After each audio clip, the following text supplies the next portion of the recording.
I'm Gabriel Yallowly, and this is my project for Introduction to Philosophy, Logic, and Paradox on the surprise exam.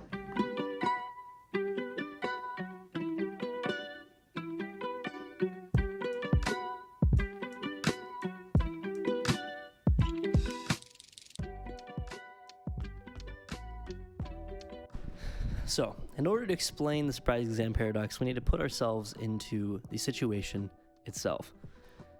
Say you're one of a class of, say, 18 people. You go into class on Friday. The professor says next week there will be one surprise exam. The students, all grown, and start to prepare to study, but then one student decides that it's wise, rather than studying, to try to determine what day the exam will be. So the students all go home. They have a conversation instead of studying, and realize that the exam cannot be a surprise if it's on Friday. Because on Thursday night, they would know to have to be on Friday, and so Friday could not be the day the exam is on. They carried the same reasoning backwards in saying that on Wednesday, if it's Wednesday night and it can't be on Friday, then it has to be on Thursday, which means that it would not be a surprise on Thursday. This means that the exam could not happen on Thursday as well, and this reasoning continued backwards until the students ruled out every single possible day. So the students, quite happy, decided to come into class and told their teacher, "You can't give us a surprise exam. We know it's a lie." The teacher just shrugs and laughs a little bit. A couple days go by, and on Wednesday, the students walk into class and they see an exam on their desk.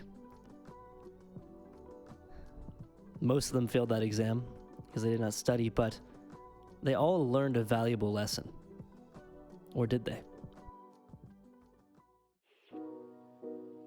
In order to determine where the students went wrong with their argument and why they were still surprised by the exam, we need to look at a bit more formal formation of their argument, primarily through the premise-conclusion form.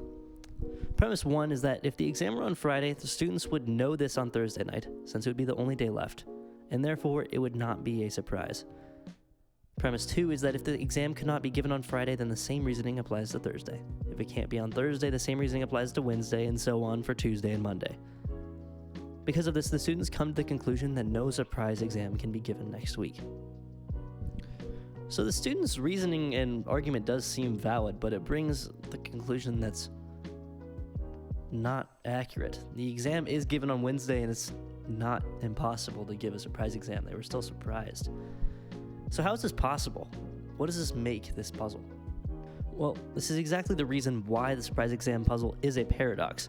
The students arrive at a conclusion that seems logically determined and actually doesn't seem to be a possible conclusion. In this case, it's that the surprise exam is impossible, which was proven to be false later in the week.